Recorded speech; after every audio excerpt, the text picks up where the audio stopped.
Hello, everyone, and welcome back to the Red Sea podcast. Welcome back to what now is basically the classic edition of uh, Super League Sunday, and what is another solo one, sadly. But Gav will be back in due time. Chaos and a lot of chaos, and he just wants you all to know that he appreciates the care. But business as usual. And I was gonna start this one a bit differently, but I just saw the Panathinaikos result, and I feel like we should laugh at that for a bit. Benitez is gonna get sacked, like immediately, isn't he? They are a funny side. They are a very funny side. But back to our business, back to the social business for a minute. Another update of nothing as expected by Instagram. I really didn't expect to get any updates weekend wise. They didn't even update me. They didn't even update me on business days. I didn't expect them to update me on the weekend. So I am hesitantly still willing to give them the limit of the 3 to 5 business days. I've already given them 3. I'm willing to give them another 2. Of course, me and Gav have taken relatively big measures to see what we can do to get that dumb account back. But yeah, I am not gonna miss Wednesday. That's a given. So I'm gonna be a bit lenient with them for 2 more days, and then I am gonna recoup, make a backup that I will make either way, keep you all posted as to what happened in general, and work from there until I can get the account back up and running. A good thing with this is that I have a while to get the account back up. I'm just trying to figure it out as fast as I can, so we don't have to get into the whole go follow this account and now we may remove to the move to the main one and stuff like that. But if needed, I will come back with another one and we'll keep working on it. Hopefully, stuff is resolved by Tuesday night. We've taken, again, the measures. Gav has helped with this a lot. We've taken the measures needed to speed the process up. I'm positive. I've been freaking out for the past 4 or 5 days, but I'm positive. As positive as I can be, at least. So we'll see. Now, after that rant, as has been common the past few times, let's get into the football, shall we? And let's get into it immediately. As the title says, as we've said, and as the game itself showed, we did what we had to. We got the +3 against Follows, but it's a bit of a divisive. Thing. Once again, for those of you that haven't seen, due to my inactivity on one of my main platforms, my forced inactivity, I have started writing articles on the regular, which you will find over on X, on Twitter. when I'm back on Instagram as well, I will start sharing them there as normal. But you'll always be able to find them on Twitter. And as I wrote on the post-game article for the Volos game, there are two ways to look at this game.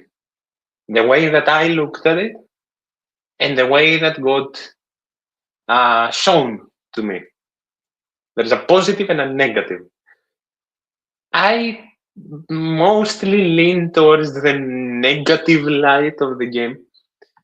The positive point of view in a lot of air quotes is that this was a professional victory without wasting energy given the importance of Wednesday.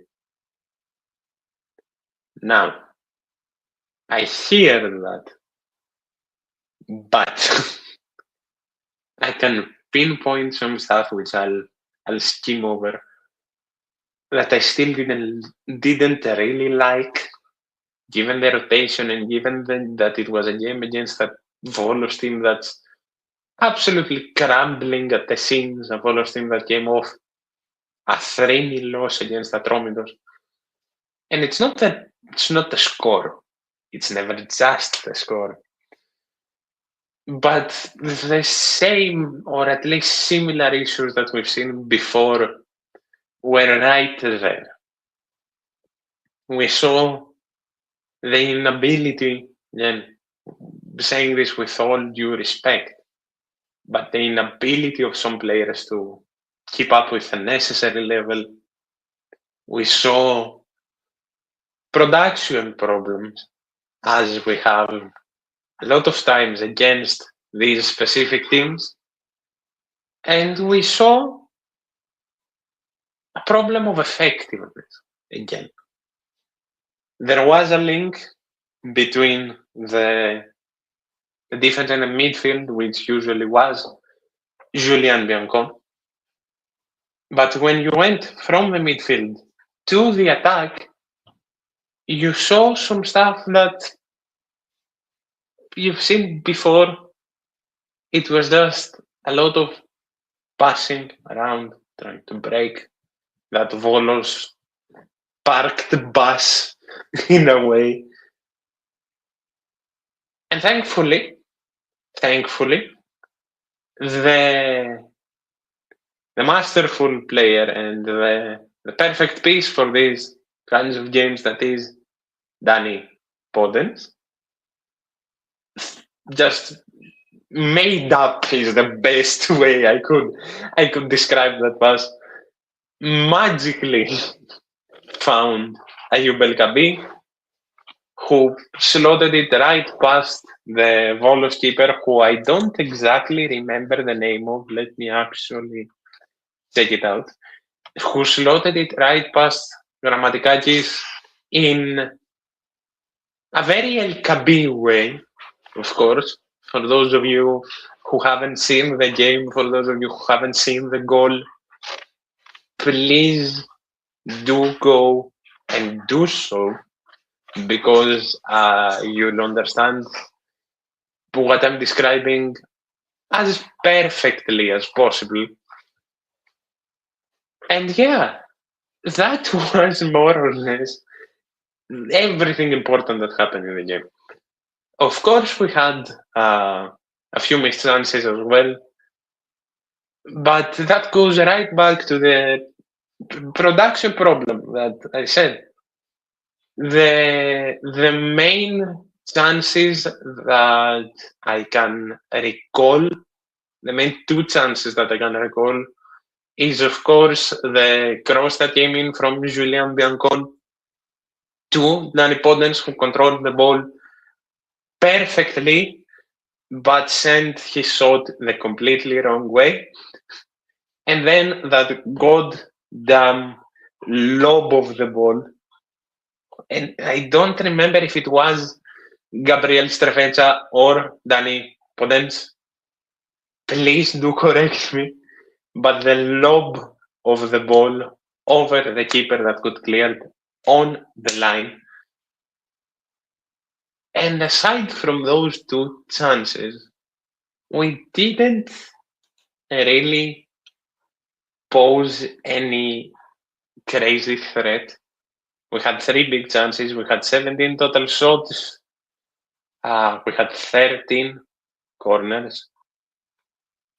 And again, of course, scored 1. I am trying to find the expected goals, but I don't think that I'll be able to find them right now.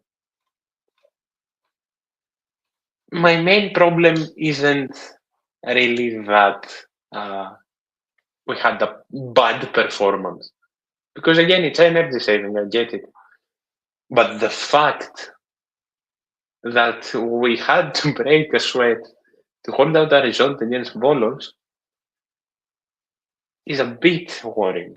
And again, I'm not stating the fact that we have to worry for the league. In my opinion, we still don't. But there is a schedule coming up, and I didn't want to get into the schedule already, but I will.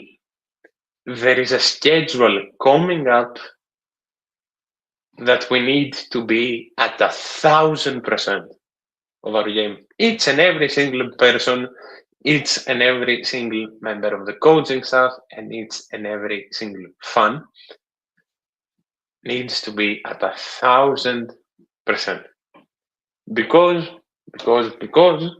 we are playing our season in the next few weeks.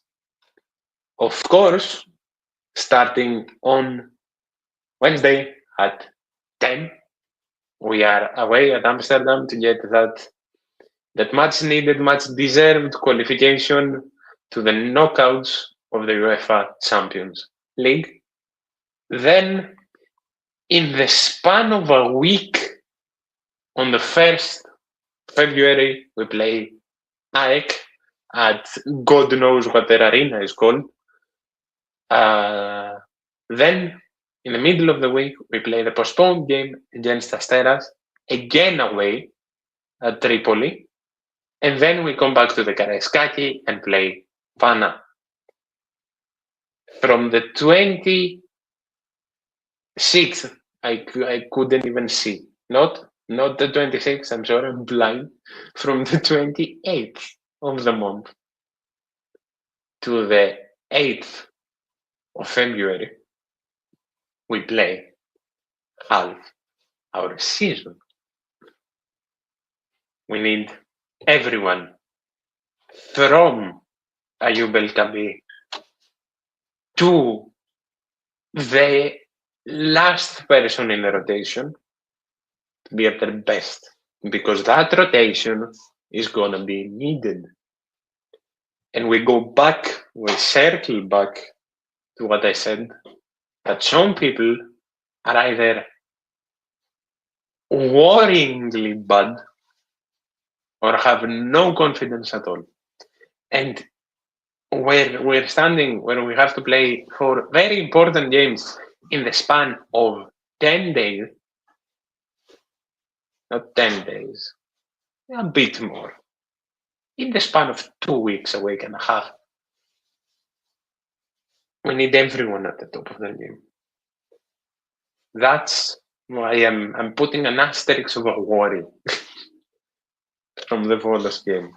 Nothing else. Because I get every positive point of view, I get every positive thing in general that we can keep from the game. Because we can keep a lot of positives from this game. Of course we can.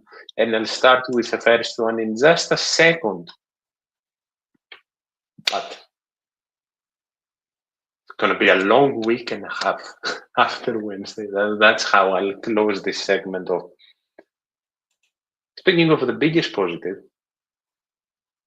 Kostas Zoulakis. I said it against Leverkusen. I wrote it down first thing on the post-game article, and I'll say it here again. Keep talking your talk. Kostas Zoulakis has worked on everything he had flawed this season, every weakness of his game, and he's gone completely beast mode. In a game where his defense was a bit unorthodox. You had Kalogeropoulos at the right, you had Bruno at the left, and then you had Mancha and Bianconi. He was needed for a few plays, for a few chances that Volos seemed to threaten us with. And he was right there. He was perfectly right there, with 3 saves from inside the box, of course, 1 high claim and 1 punch out where he won that offensive foul as well. And heading into Ajax, I think the person with the biggest momentum, aside maybe from Ayoub El-Kadi, is Konstantinos Zoulakis. And against Dutch teams in general, I feel like having your goalkeeper on the form of the season is the best thing you can hope for ahead of a game like this one. And of this importance, of course. Speaking of unorthodox, speaking of that back four, again, Alexis Kalogeropoulos at the right, Julian Biancon and Gustavo Mancha at the centre backs, and Bruno Onyemaechi at left back. A completely rotated back four. Kalogeropoulos having to cover a position he has covered before, and I really don't mind him covering when needed. Of course, he went out with an injury, even though I'm pretty sure it was more precautionary than anything. He felt a bit of nerve pain, I'm pretty sure, but I don't actually quote me on that. But I really didn't mind him on the right side, especially with Julian Biancon next to him. Biancon, who, again, as mentioned, was a link between the defense and the midfield, especially with 2 out-and-out, old-school, clear CDMs in front of him. He was a perfect link between that, and when needed, even Mendilibar asked him to go up, and I have applauded this from Julian in the past, and I will again. His passing IQ, his vision, and his accuracy is incredible. Of course, both me and Gavas, those of you that have been watching us for a while, know we like Julian. We like to give him his credit. He is one of the show favorites. But yesterday, he really just deserved it. He had 7 defensive contributions. Of course, his tackle won. He had 4 clearances, won almost all of his duels ground-wise with 3 out of 4. Half of his aerial, and he didn't get dribble past. But what I wanted to go and see is his 72% accurate passes and his honestly incredible activity in general, which I'm very, very happy about. And I do expect from Biancon. I have said this many times and I'll keep using this phrase. Julian Bianconi is not only a talented player, but I don't think that you can go out there and find a more perfect depth piece. I don't think you can go out there and find a center back that will support the team whether he plays 5 minutes or the entire 90, whether he plays against Real Madrid or Volos, whether he's on the European list, whether he's not. And I don't think you'll find another player that does the things that Biancon does when he's, again, 3rd or maybe even 4th choice center back at this rate. Never complains, he's always there when needed, grabs every chance by the horns. And, of course, a rumor in regards to Paris FC came out about them wanting Julian Biancon, and there is a reason Mendilibar immediately said no. He's a big part of this thing. as much as people don't like him, he's a big part of this team. Controversial, no, and I'm seeing the comments, I'll get to them in a bit. And I will pull up this comment actually because I'm getting to him. I'm not gonna be as negative about Gustavo Manza. I am gonna be as respectful as I tried to be with writing the article right after the game. Without meaning any disrespect to a young centre back that is clearly in possession of a lot of talent, a lot of natural talent. Mancha is good. He is simply not ready for this level yet. I don't know if the best solution is sending him back to Brazil. I don't know if the best solution is loaning him out where he'll have less pressure but still get European experience, whether that would be in the Super League, maybe somewhere like Portugal, not necessarily Rio Ave, but somewhere like Portugal, maybe somewhere in Spain. But he needs experience before he plays for us. In my opinion, the ideal scenario is a loan. I don't think that we go out of our way and spend as much money as we did spend to bring in Gustavo Mancha and sell him off in January. But the ideal scenario is loaning him out, bringing in a centre back, either bringing in or bringing up a centre back. Because you all know me, you all know I'm biased towards the academy. We have a lot of talent in the academy. We have a lot of centre back talent in the academy, and I'd rather our fifth choice centre back be someone like Karkatsalis, someone like Sidoros Koutsidis, rather than a struggling Gustavo Manza. But if we can loan out Gustavo Manza and actually go and bring in a ready centre back, I'm more than happy with.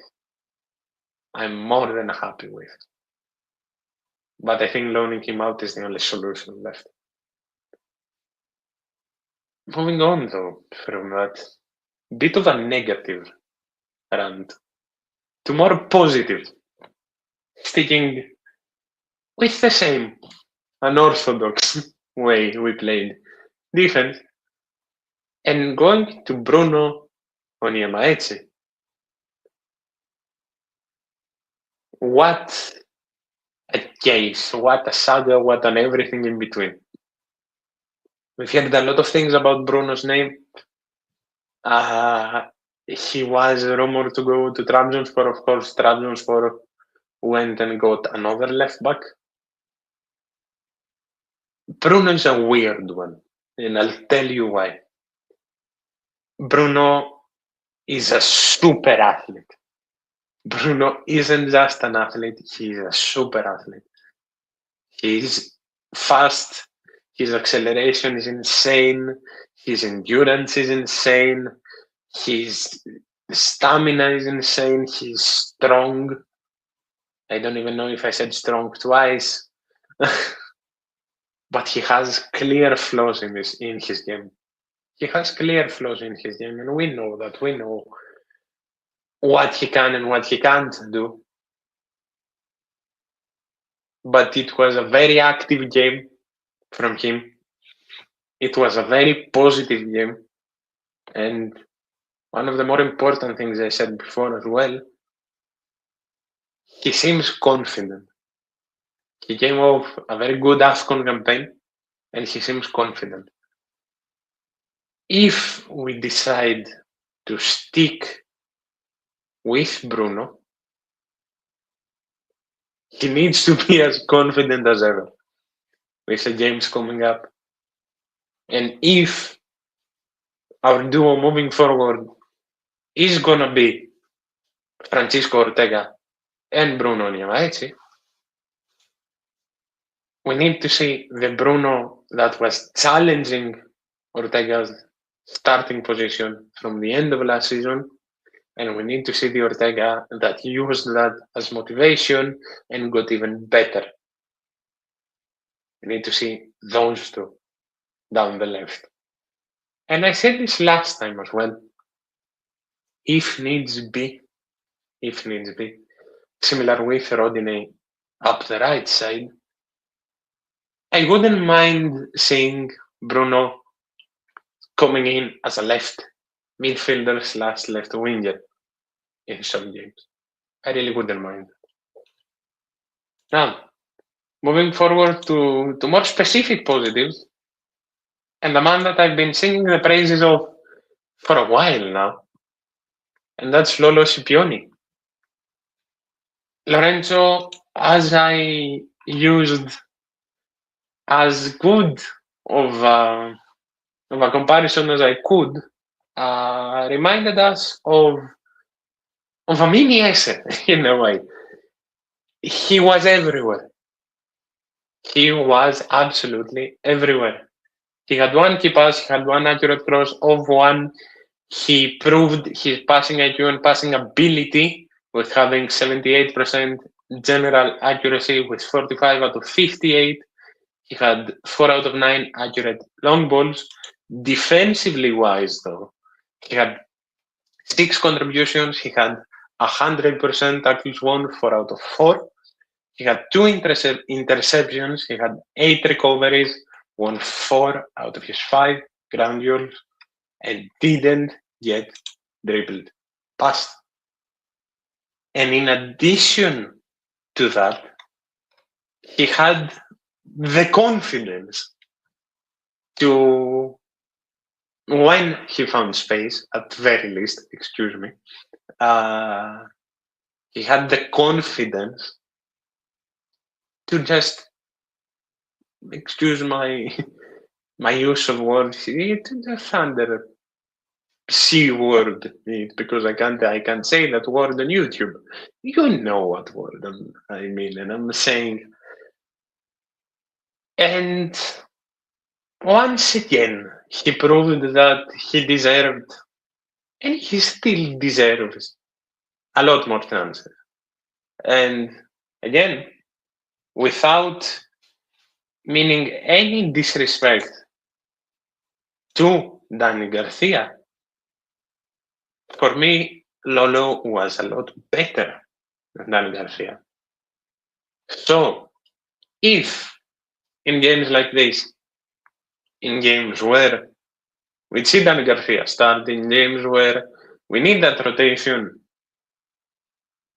we saw Scipioni in his place, and Danny Garcia moved fully to a player that came in and closed down games like a monster, that would be more than ideal, in my opinion. Honestly, I think that's the common logic up until a point, maybe, probably. Now, the small menace at the 10, another person that performed quite well for what was asked of him, played a full 85, almost a full 90, had 2 key passes, had 92% accuracy with 47 out of 51. Of course, 2 out of 2 long balls, all accurate. Dribbling wise, he had 63 touches, just 1 of them unsuccessful. He had 2 out of 3 successful dribbles. He had 191 meters of total carrying distance with 20 carries and 1 progressive. And even defensively, he had 4 contributions. He had 2 out of 3 tackles won, and he had 4 recoveries to his name with 6 out of 8 ground duels One, you don't expect Diogo Nascimento to go in and score, but you do expect him to be an effective box-to-box midfielder on both ends. And that's exactly what he showed once again. Another player that deserved a few more chances in Super League games like this. And a player that many didn't even expect to even be this much of a factor this early. But I feel like he's proved a lot of people wrong already. And same as Lolo Scipioni, I think the team sees a lot in Diogo Nascimento. And I know the argument is that, oh, they don't play and stuff like that. They are your fourth, fifth choice midfielders. They should be playing more, I agree, but it's not like they're starters. They are both long-term assets of this team, and I do expect a lot from them, both. And I will keep doing so until they prove me wrong. Now, another player that's got a lot of flack this season, another player that's been relatively unlucky this season, with injuries especially, is Danny Podence. As mentioned, of course, he is his magical assist, which has, of course, which was his only key pass. He had 77% accurate passes. He had, of course, 1 out of 1 long balls, which was the assist. Very good dribbling wise in general, but an issue with end product. And I know it's ironic for me to say this when he did have an assist, but his shooting was worrying. Danny needs to find form. Danny needs to get consecutive minutes, which he really hasn't due to injuries up until now. So it's not fully on him, but he needs to get back up to that Danny Podence level that we know he can. His quality will always show, his hard work will always show, but he needs to improve on a few on his game to be that Danny Podence. We won't talk about this for a while because I am choosing not to touch on this subject for a while, but my opinion is still on that he should stay. I still believe that he should stay this summer. He needs to stay. Even if he's not considered a starter, Danny Podence needs to be on this team. And I hope we've learned our lesson this time. At the other end, though, we have a player that has no confidence on his feet, and that's shown with misplaced passes, that's shown with missed chances and everything like that. Of course, he created 2 big chances. He had 5 key passes, but if you dig more into it, he was once again relatively underwhelming. Gabriel Strefezza, who in general, if you look at his season, isn't having a bad season, but due to his standards and the stuff that was said when he came in,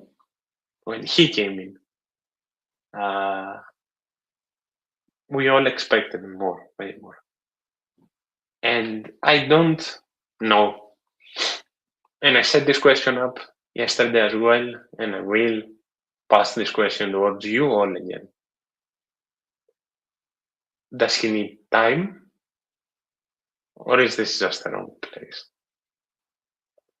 I don't know what will happen with Gabriel Strefezza. A lot of rumors from Italy are starting to resurface along with rumors from his home country and with the whole Andre Luis situation picking up a lot of steam with Luis's agent, of course, being here.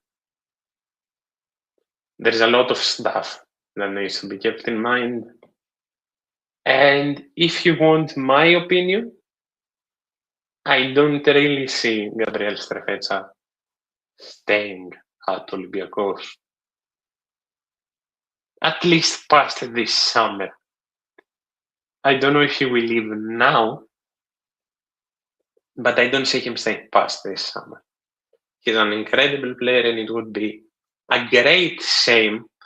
And I hope he pulls a Yaremchuk and starts killing it in the second half of the season. But I think we'll see a loan, if I'm being honest. But we'll see. We'll honestly see. And I've been waiting to get back to this comment. El Kabi is back, life is peak, and I couldn't agree more. El Kabi is back and he's back to business. As I said, putting up a goal that only he could with an incredible way to slot it into the back of the net. Of course, he had 32 chances to his name. 32 touches to his name, not 32 chances, Jesus Christ.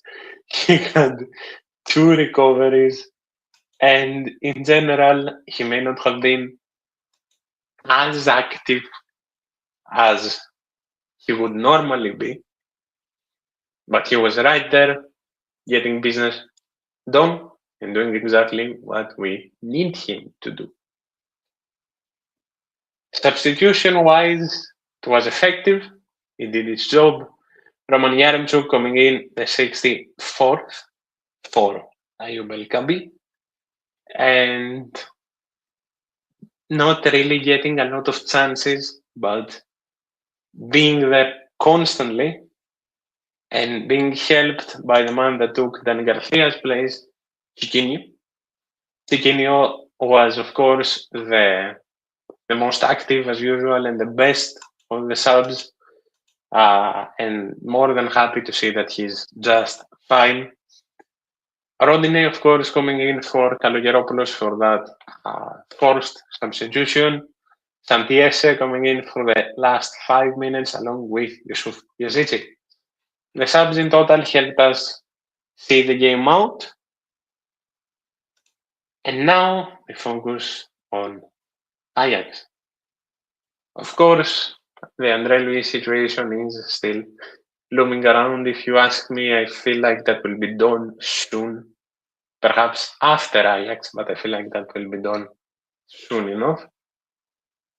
And yeah, the only news really going around other than that is that Lorenzo Pirola is hurt. That report that came out is true, but it's nothing serious and he is deemed to play on Wednesday like normal. But yeah, I'm surprised that this show went on for 40 minutes. But I hope you all enjoyed it. I hope it wasn't a snooze fest, just talking about Volos. And I'll see you all very, very soon.